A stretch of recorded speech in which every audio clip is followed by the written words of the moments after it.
So over to you. I apologize, we're running a little bit late, and okay. Thankfully, mine is probably not as long or as interesting as the previous one. So okay. this other case that Paul just presented is quite interesting, actually. Mine is a little bit on the boring side. Right. Well, let's don't pump yourself up too much, George. Let's take it away, okay? That's okay. So I struggle finding a title for this presentation, but basically I just wanted to review some medications and treatments that we've used for long periods of time without really often evaluating their actual effectiveness or use, almost like they've been grandfathered in and we just assume they do what we've always thought they did without really assessing them. But that goes for a lot of things. I came up with a few, there's probably many more, but this is it for now. So I just wanted to make it clear that it was just to explore the things we assume work and have worked for us for decades.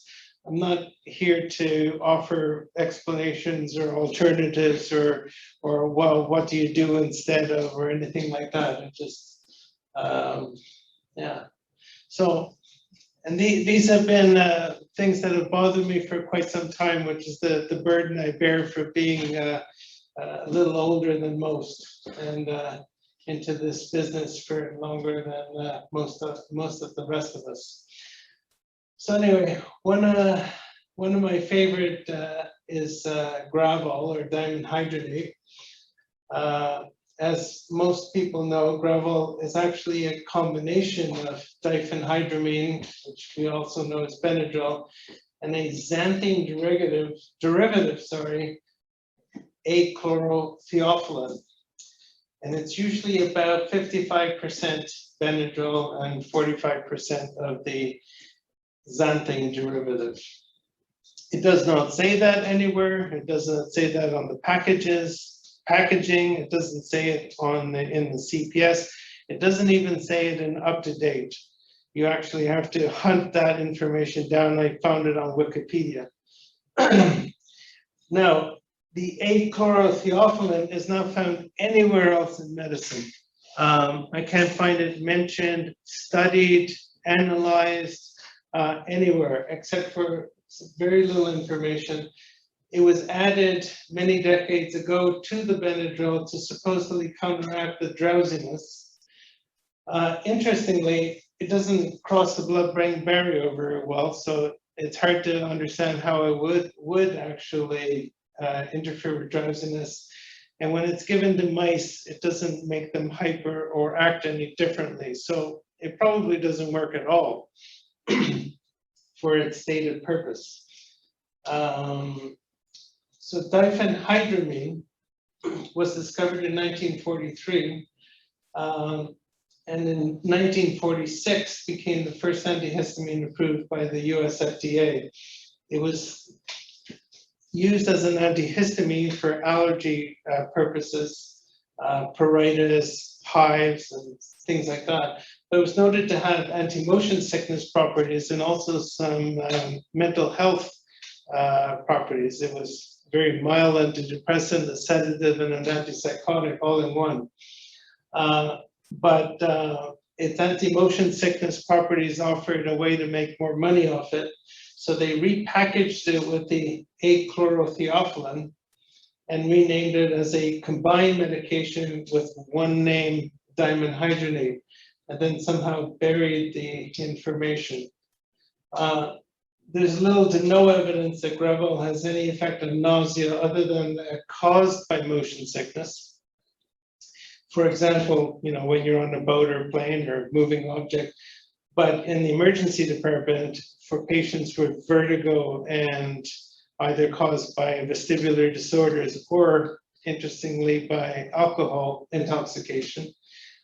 Even the packaging and advertising for Gravol or Dramamine, as it's known in most of the world, They make no claim that it helps with nausea from any other cause, including gastroenteritis, peptic ulcer disease, medication side effects, or migraines.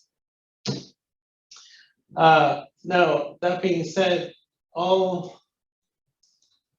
sedatives diminish nausea to some degree because of anxiolysis. If you give Ativan to a patient who is vomiting, they will get some relief from their nausea because being upset or emotionally charged when you're vomiting makes the nausea much worse for most people.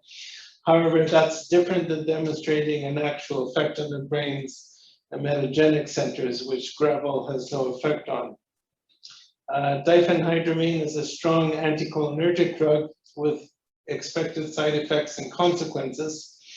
Interestingly, it's also a weak serotonin reuptake inhibitor, and it was the study of Benadryl that led to the discovery of the first SSRI, Prozac. So, Gravol is often used in the emergency department, often intravenously for nausea from causes other than vertigo. This is with very little evidence, possible harm. As a matter of fact, we're giving IV xanthine derivatives along with our Benadryl for reasons we don't really have a reason for, but it's been ingrained in our culture. The drug, if you really want, if you're treating vertigo or motion sickness, nausea, is actually Benadryl. But adding the achlorotheophylline almost seems rather bizarre. Next one, acetaminophen or paracetamol, which has been around for a long, long time. It was first discovered in 1877. It was tried on humans 10 years later, but it was never actually marketed until 1950, and then only combined with aspirin and caffeine as a pain reliever. Part of the reason it took so long was there was a lot of concern about its safety, also its similarity to other chemicals which had toxic effects. Concerns about safety still delayed wide acceptance until the 1970s. Sales exceeded those of ASA by the 1980s, but as recently as 2009, an FDA advisory report recommended limiting the single and total daily dose of acetaminophen for the general public. So there's two purposes that acetaminophen is used by the public as an over-the-counter drug and in the emergency department. It's used as an antipyretic and an analgesic. Unfortunately, it doesn't do either very well. Also, it has potential toxic effects that limit its outpatient use on a regular basis, especially for the elderly or people with comorbidities. There's also growing evidence that it is far from safe in pregnancy, as has been assumed for a long time. And as I learned researching this subject, the number of times I've told hundreds of pregnant women that it was perfectly safe to take acetaminophen for their various aches and pains, migraines and back pain, have come back to haunt me as I realized that that was not true at all.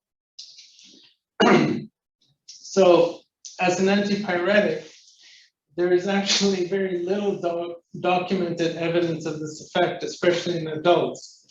The temperature reducing effect in adults is only about 0.2 to 0.3 degrees Celsius. Hardly anything to really be excited about. And multiple reviews have concluded that there's no significant benefit in adult fever from any cause, including sepsis, cerebrovascular accident, and other causes of elevated body temperature. In children, the story is not much better. The usual dose of 10 milligrams per kilogram will still only reduce a child's fever by 0.2 to 0.3 degrees Celsius. You can get that up as high as 0.7 statistically by using a higher dose of 15 milligrams per kilogram. But multiple reviews have recommended that acetaminophen be used only if the child is actually distressed and uncomfortable, not to treat the thermometer number. Beyond that is of little benefit. It doesn't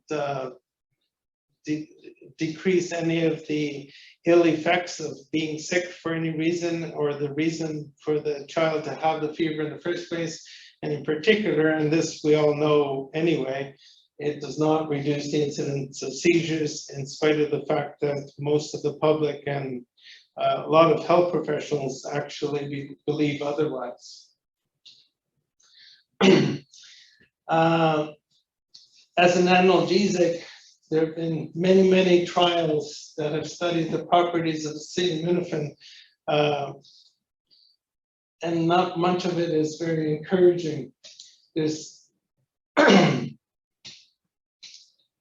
oh yeah, there is evidence, oddly enough, that there is a significant effect of acetaminophen on migraines and post-surgical pain, although ibuprofen is better at both of those. Its effect on osteoarthritic pain is small, the studies have shown, but it doesn't actually produce a clinically significant change. And the same story goes for tension headaches. So it seems to be better at migraines and tension headaches, but not by much. There's no evidence for its treatment for back pain, neuropathic pain, dental pain, procedural pain in newborns, and other forms of pain that it's often used for. Unfortunately, patients are often discharged with instructions to take acetaminophen regularly. There are potential harms.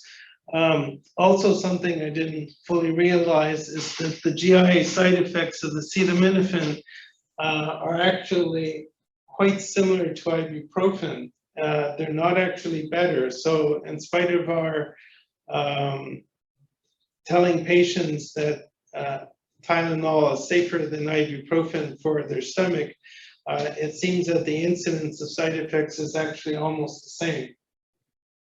Chronic use of acetaminophen, as in with the elderly who take it on a regular basis for osteoarthritic pain, can result in a drop in hemoglobin and a twofold increase in peptic ulcer disease. There are no controlled studies, unfortunately. However, observational studies demonstrate a consistent pattern of increased morbidity or mortality, increased rates of acute MI, CDA, peptic ulcer disease, GI bleeding, renal impairment, and even greater than 25% increase in renal malignancy. It's even slightly but significantly increases baseline blood pressure and heart rate. All of these, of course, are dose related. Now, the little bit of a surprise, I only read some of these studies recently. It has potential toxic effects for the fetus and pregnant women.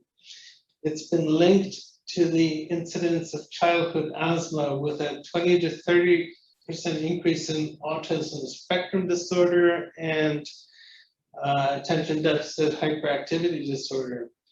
Animal experiments have demonstrated that acetaminophen also disrupts fetal production of testosterone, and there's been some preliminary studies that have linked acetaminophen use in the second trimester to cryptorchidism. I'm not pronouncing that right, even though I'm Greek. So it's not safe in pregnancy, although safer than other things perhaps, but not entirely without its risks. So a very old drug, more than a century old, took a long time to be even accepted as medicine, only took off when it was popularized as an over-the-counter treatment. Tylenol, the company, has put a lot of money into advertising. Its stated clinical effects are minimal and inconsistent. Its harms are many and not fully understood. And add to that that we actually have no idea. Codeine, also known as 3-methylmorphine. It's actually naturally occurring in the opium poppy sap.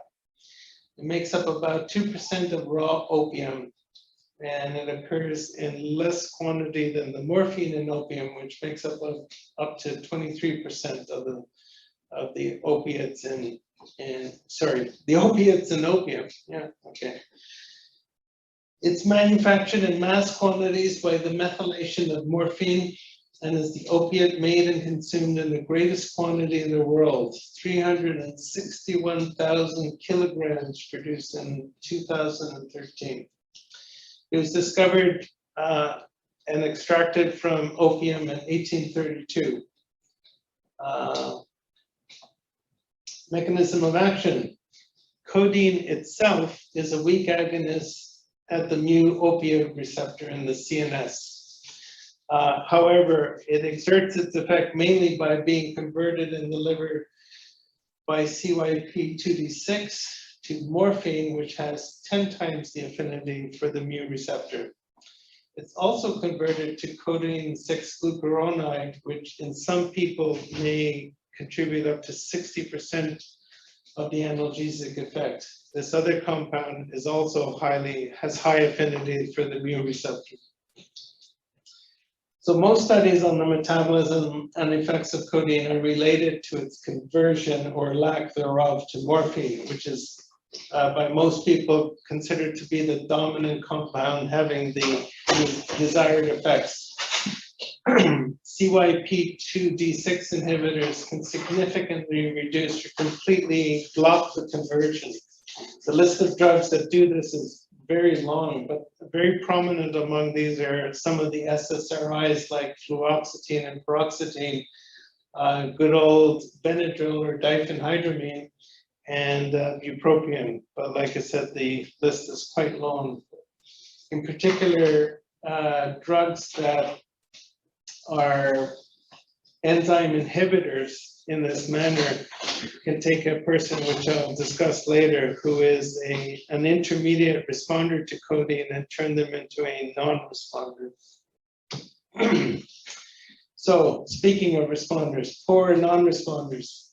5 to 10% of Caucasians metabolize codeine poorly due to non-functioning alleles at this CYP2D6 gene, and another 10 to 15% are termed intermediate metabolizers.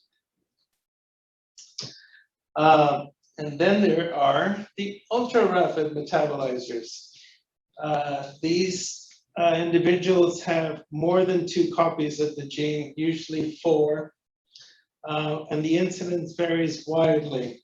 About 10% of Caucasians, 28% of North Africans, Ethiopians, and people from the Middle East, including the Syrians and the Saudi Arabians that we have in our community.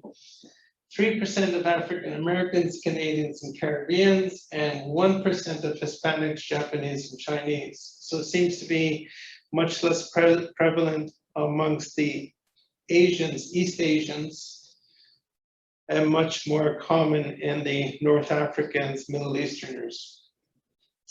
In these people who are ultra metabolizers, because of their rapid conversion of codeine to morphine, they can experience an acute toxicity with CNS and respiratory depression. And that's the concern there. So codeine, so popular, but essentially an opioid, which is not really an opioid, but a prodrug of morphine. Its effect is entirely dependent on conversion by the liver, which is genetically highly variable and impacted by multiple other drugs. So I'd say in conclusion for this drug, if a person has had it before and reliably reports they have had no ill effect and it has worked well for them, marvelous. But otherwise, on somebody who's never had it before, I would hesitate. Have you got many more drugs to present, George? That's really it for the drugs. I had I'll quick, these are things I thought of afterwards. One of them is there's lots of fun things we do to people who have pieces of pork stuck in their esophagus. Soft drinks like Coca-Cola, intravenous glucagon, metoclopramide, Buscopan, nitroglycerin. I've heard all kinds of things tried. The problem is that 30 to 50% of food boluses resolve spontaneously. So a lot of us are guilty of confirmation bias. We say, oh yeah, I tried that several times and it usually works. Well, the problem is doing nothing usually works too. So, but there's almost no evidence at all that any of these things have any positive effect. In particular, glucagon, which supposedly and probably does relax the esophagus, however, it has no evidence to increase in success over placebo, and actually a much higher risk of vomiting, which in itself increases the risk of esophageal rupture and aspiration. So I would say don't do it. Another drug that is quite popular, I don't actually have anything against Flexeril, but it's probably overprescribed and for too long periods, thinking that it has some kind of long-term effect. It is important to remember it is centrally acting. It doesn't act on the muscles, it acts on the CNS. And it seems to work best when it's taken regularly, and its peak effect occurs usually, it says, around 4-day mark, but then diminishes rapidly after the 2-week mark. So it's okay for short durations of time, and if the problem is actually muscle spasm, but unfortunately sedation and anticholinergic side effects are a problem, and so is the potential for serotonin syndrome. Some of the studies which show how effective Flexeril is using incredible dosages of 30 to 40 milligrams TID, which I don't think I'd recommend anybody who plan to keep breathing. Bottom line, okay for short periods, but expecting significant side effects. And if you had any big plans for the weekend, don't take it. And only effective for actual muscle spasm, has no peripheral effect or effect on joints inflammation or neuropathy. And last is IV fluids for migraine. Studies have shown not that long ago that this is a common habit in Emerge to give a person a couple of liters of IV fluid. I don't see that happening much anymore in our Emerge. But it's a hard habit to break out of people. It doesn't make any difference, prolongs ER stay, makes a lot of unnecessary work for nurses. And that is that.